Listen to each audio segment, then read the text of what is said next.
akka mul'atan kabajamuuf jaalatamoo daawwattootaaf dhaggeeffattoota Qeerroo Ganamaa raadiyoo TV biyya keessaa biyya alaa kan jiraattan idil addunyaatti kan argamtan Qeerroo Ganamaa raadiyoo TV irraa oduu isiniif qabannee dhiyaanneeti jirra. Oduun teenya har'aan tana kan itti xiyyeeffatu hidhamtoonni siyaasaa mana murtiitti dhiyaachuu obbo Jawaar Mohaammed dabalatee guyyaa har'aan tana dhaddacha isaanii maal akka fakkaatuu fi akkasumatti illee ganna bararaa kilaboota addunyaa kubbaa miilaatiin jijjiirraa sababa godhachuudhaan guyyaa har'aan tana Luis Suarez gara Atileetico imaluu isaatii irratti kan xiyyeeffatedha. Kanaaf kabajamuuf jaalatamoo daawwattoota keenya bal'ina oduu keenyaatiin durammoo hangafootaan isin dhageessisa. Manni murtii federaalaa Lidataa obbo Jawaar Mohaammed fi himatamtoota isaanii waliin jiran akka mana hidhaa idileetti dabarfaman murteesseeti jira. Guyyoota muraasaan dura abbaan alangaa federaalaa himata shororkeessummaatiin namoota 24 galmee obbo Jawaar Mohaammed jalatti himachuun isaanii ni yaadatama. Himata kanaanis obbo Baqqalaa Garbaa dabalatee ejjota obbo Jawaar Mohaammed fi namoota kan biroo kanneen hooggantoota paartii morkattoota kan ta'an dabalatanis hayyoota Oromoo biyya alaa jiraataniif akkasumas illee miidiyaa OMN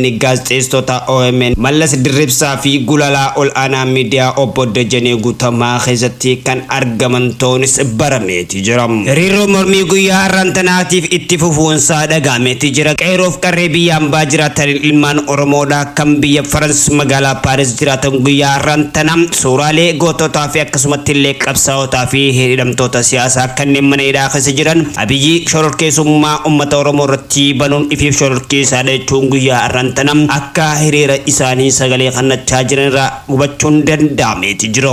Abbootiin qabeenyaa Oromoodhaa kanneen Oromiyaa keessa jiraatan maatii artistii Haacaaluu Hundeessaa haadha warra isaatiif akkasumatti illee abbaa isaatiif namoota galaanaa ganna baranaatiin miidhamaniif gargaarsuudhaaf maallaqa deeggarsaa qarshii miliyoona 16.5 walitti qabuudhaan maatii artistii Haacaaluu Hundeessaatiif abbaa artistii Haacaaluu Hundeessaa miliyoona 5.5 gargaaruu fi akkasumas haadha warra isaa miliyoona 5.5 akka gargaaree jiru dhagahameeti jira. Oduu ispoortiitiin taphataan Baarseloonaa kan ammaan dura Baarseloonaa sarara fuulduraatti tajaajilaa ture gara Atileetico Madrid imaluunsaa dhagahameeti jira. Luis Suarez taphoota hedduu taphate keessaa 283 keessaa goolii 198 akka galchee ture. Barsaa sarara fuulduraatiin tajaajilaa ture gara Atileetico Madrid imaluun isaa dhagahameeti jira. Guyyaan gaggeessaa isaa tapha kaleessaa irratti ta'uunis beekameeti jira. Tolee kabajamuuf jaalatamoo daawwattootaaf dhaggeeffattoota Qeerroo Ganamaa raadiyoo TV biyya keessaa biyya alaa kan jiraattan idil addunyaa kun hangafoota keenya bal'ina oduuttiin isin dabarsaa. Oduu har'aa waliinis ana obsaa Ridwaanii oduu teenya tanaaf ta'e wajjin turtii gaarii. Manni murtii obbo Jawaar Mohaammed faa gara mana amala sirreessaatti akka dabarfaman ajajeeti jira. Manni murtii ol aanaa federaalaa himata namoota galmee obbo Jawaar Mohaammed faa jalatti himataman dubbisuudhaaf fulbana 20 takka irratti beellama dabarsee akka jiru dhagahameeti jira. Guyyaa har'aan tanaa mana murtii himannaa himatamtoota irratti dhiyaateen dubbisuun beellamaa ture haa ta'u malee gaafii abukaatawwan himatamtoota bu'uura godhachuudhaan yeroo biraattis dabreeti jira. Gama kaaniin manni murtii amma achi obbo Jawaar Mohaammed dabalatee himatamtoonni 18 dhimma isaanii mana amala sirreessaatti akka hordofan ajajeeti jira.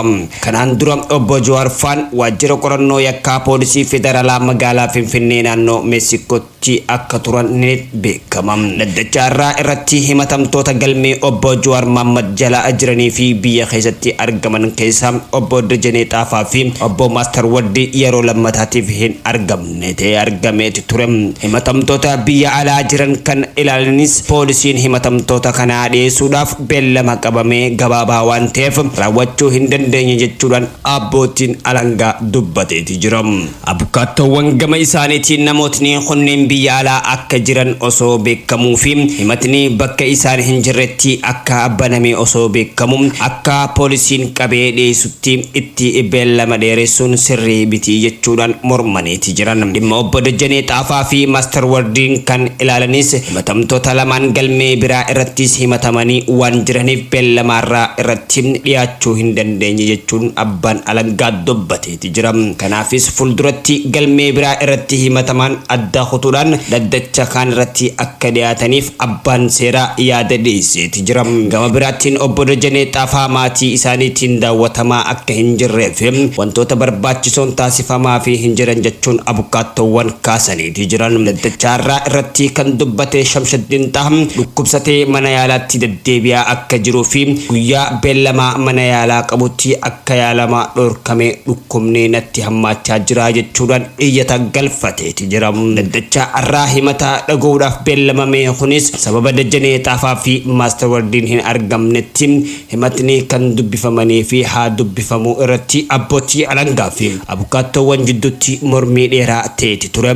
Abukaattoowwan Dajanee fi Maaster Wardiin wanta hin dhiyaanneef himatni isaanii bakka takkatti dhagahamuu qaba, nutis mormii qabnu bakka tokko wanta dhiyeessinuuf beellama biraatti nuuf haa dabarfamu jechuudhaan gaafatanii turan. Gama biraatiin himatamtoonni galmee kana jala jiranii fi abbuufataa poolisii sadaffaa hidhamanii jiran arganne mariisisuudhaaf hin dandeenye jechuudhaan abukaattoowwan komii qaban dhageessisaati turan. Abbaan alangaa himatamtoota erga himanni harkaa gahee asitti bakka amma tursiifamaa jiranirraa gara mana amala sirreessaatti bakka wal fakkaatu hidhamuu qabu jechuudhaan gaafateeti ture. Abukaattoon gama isaaniitiin himatamtoonni lakkoofsa 1 hanga 3 jiran namoota siyaasaa keessatti gahee guddaa qaban waan ta'eef nageenya isaaniitiif jecha bakka amma tursiifamaa jiran irraa jijjiiramuu hin qaban jechuudhaan mormaniiti turan. Dhimma kanarratti kan dubbate obbo Jawaar Mohammad bakka feetanitti nu hidhaa, nuti isiniif dhimma hin qabnu jechuudhaan dubbateeti ture. Manni murtii mormii gama lamaanii ilaaluudhaan ajaja kenneeti ture. Haaluma kanaan bakka tursiifamaa himatamtoota kana kan ilaalan himatamtoonni hundi ammaan booda gara mana sirreessaatti akka darbaman ajajeeti jira. Torban kanaan dura manni murtii obbo Iskandar Naggaa shororkeessummaan himatama dhimma isaanii gara mana amala sirreessaa irraa Qaallettiidha akka hordofan murteessuunis ni yaadatama. Dhimma himatamtoota biyya alaa jiranii irrattis poolisii federaalaa beellama itti aanu irratti dhiyaatee waan irra gahe akka ibsus ajajameeti jira. Dhimma yaalaa dhuunfaa Shamshaddiin Xahaa irratti himatamaan kun yeroo barbaachisetti hundatti yaala akka argatus haalli mijachuu fi qabaa jechuun dubbachaa turanis dubbachaa jiranis garuu ammoo obbo Shamshaddiin Xahaa erga mana yaalaa dhaquu eegale erga dooktarri yookaan mana yaalaa tokkorraa ogeessi fayyaa erga ba'een boodatti kan yeroon dabarfamee geeffama ta'uunis barameeti jira. Shakkamtoonni har'aan tana dhaddacha irratti hin dhiyaanne obbo Dajanee Xaafaa fi Maaster Wardiin dhaddacha himatni fulbana 20 akka dhagahamuuf manni murtii beellameeti ture. Ajaja manneen murtii kabajamuu dhabuun kabaja mirga namummaaf balaadhaa jira. Komishinii mirga namummaa Itoophiyaa ibsa gabaabaa baaseen ajaja manneen murtii kabajamuu dhabuun kabaja mirga namummaaf balaadha jechuudhaan dubbateeti jira. Hidhaa hin barbaachifne hambisuu mirga wabii kabajuun barbaachisaadha jeeti jira ibsichi kun. Lammummaa Ameerikaa kan qabu Miishaa Cirrii dabalatee namootni mirga wabii mana murtii eeggamee fi adeemsi seeraa barbaachisu xumuramuus gadhiifamuus akka hin jirre abukaattoowwanii fi maatirraa komiin irra deddeebiidhaan dhagahamaati jira. Guyyoota duraa qarshii 100 qabsiisanii wabii akka bahan kan murtaa'ee fi namni siyaasaa obbo Lidatuu Ayyaaloos hanga ammaatti akka hin gadhiifamin ibsa komishinichi ni himam. Komishinarri komishinii Dr. Daani'el Baqqalaa obbo Lidatuu dabalatee hidhamtoonni manneen murtii wabiin akka gadhiifaman ajajee adeemsa wabii bahuu kan xumuramuun hundaa'uudhaan hatattamaa fi haldureewwan tokko malee hidhaa hiikamuu qabu jechuudhaan dubbachaati jira. Wabiin kabaja mirga namummaa murtee manneen murtii kabajamuu dhabuusaa Dr. Dodero Daani'el dubbateeti jira. Guyyaa kaleessaa bilbilaan kan dubbifame abukaattoon obbo Lidatuu Ayyaaloo obbo Abdul Jabbaar Hussein ajajni wabii gadhiifamuu obbo Lidatuu akkamiin akka raawwatamuu hin dandeenyes ibseeti ture. Walumaa galatti Itoophiyaa keessatti mirgi wabii eeggamuu dhabuun namoota hedduu mana wabii mirga wabii eeggamee fi gara mana hidhaatii akka gadhiifaman taasisanis garuu mana hidhaatii gadhiifamuu hin dandeenye. Manni murtii ajaja erga dabarseen boodatti poolisiin mana amala sirreessaa akka hidhamtoota kana akka gad hin dhiifne mirga wabii isaanii maallaqa kafalanii akka achitti hafee fi akkasumas isaanis akka bahuu hin dandeenye maatirraa fi namoota tokko tokkorraa hanga ammaan tanaatti dubbatamaati jira.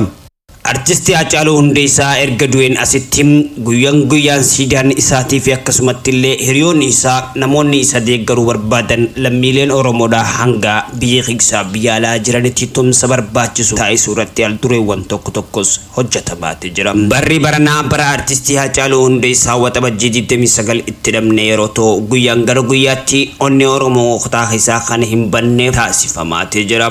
Artisti Haacaaluu Hundeessaa erga lubbuu isaa dhabeen ammoo ummatni Oromoodha ilmaan artistii Haacaaluu Hundeessaa akka abbaa akka haadhaa ta'anii bakka hunda dhaabbachuudhaan isoon dirqama irra jiru waamicha erga dhiyaateen asitti maatiilee artistii Haacaaluu Hundeessaatiif guyyaan gara guyyaatti deeggarsi taasifamaatee jira. Keessattuu guyyaa har'aantanaa abbootiin qabeenyaa biyya keessaa maatii artistii Haacaaluu Hundeessaa fi namoota balaa lolaa yookaan galaanaatiif miidhamaniif maallaqa walitti qabuun qarshii miliyoona 16.5 taasisaniiti jiran. Deeggarsi bakka pirezidaantii mootummaa naannoo Oromiyaa obbo Shimallis Abdiisaa jiranitti kan taasifame yeroo ta'u deeggarsa taasifameen haadha warraa artistii Haacaaluu Hundeessaatiif qarshii miliyoona 5.5 abbaa artistii Haacaaluu Hundeessaatiif ammoo qarshii miliyoona 5.5 taasifameef jira. Lammiilee balaa lolaatiin miidhamaniif qarshii miliyoona 5.5 yeroo taasisu deeggarsi akka abbootii qabeenyaa irraa taasifame kun maatiilee artistii Haacaaluu gama abbaatii fi gama haadha warra isaatiin kan taasifame ilmaan isaatii fi yaadannoo isaatiif kan oolu jechuudhaan abbootiin qabeenyaa xumura isaanii dhaamsaan goolabaniiti jiran. Namoonni qabeenya qaban xiqqaan guguddaatti walitti hundaa'uudhaan artistii Haacaaluu inni yoo dabres daa'imman isaa cinaa dhaabbachuun rakkoo osoo hin dhamdhamachiifne barnootaa fi beekumsa muuxannoo fi dureessummaa haa dhaalchisnu jechuudhaan dhaamsa qabanis dhaamaniiti jiran. Jijjiirraa taphattoota ganna baranaa kilaboota addunyaa keessa jijjiiraa jiran keessa taphataa sarara fuulduraa kan Barcelonaa tajaajilaa ture Luis Suarez Atletico Madriditti dabarfamee akka jiru dhaga'ameeti jira. Kilabni Barcelonaa taphataa sarara fuulduraa lammii Uruguay kan ta'e Luis Suarez kilaba Atletico Madriditti dabarfameeti jira. Barcelonaan taphataa kanaan amantii tajaajilaa kee hin fudhadhu jechuudhaan kilabicha taphataa kana bilisaan gadhiisuudhaaf gammachuusaa ibseeti jira. Taphataan lammii Uruguay kunis waliigaltee Atletico Madrid waliin kafaltii isaanii isaa duraarraa xiqqaatee akka kafalamuufis kan jawratti waliigalaniiti jiran. Luis Suarez Barsaa keessatti taphoota 283 irratti hirmaachuudhaan goolii 198 galcheeti jira. Guyyaa kaleessaa Barsaan taphataa kana galateeffachuun ibsa kenneeti jira. Suarez bara 2014tti Liverpool euro miliyoona 78 ture Barcelonaatti kan makame. Isaanii wancaa La Liga afuriif wancaa Copa del Rey fi akkasumatti illee Champions League akkasumas bara 2015tti wancaa kilaboota addunyaa injifateeti ture. Luis Suarez gama Atletico Madriditti makamuun isaaf gammachuu ta'e argameeti jira. Tole kabajamoo daawwattootaaf dhaggeeffattoota qeerroo ganamaa raadiyoo TV oduun har'aaf qabannee isiniif dhiyaannee hanga dhumaa hanga oduu biraatiin wal garuu kan nagaa walitti dhaabbannu ta'a. Oduu har'aa waliinis an kan isin faana turaa obsaaru du'anii hanga oduu biraatiin walitti dachaanuu nagaan nuuf turaa.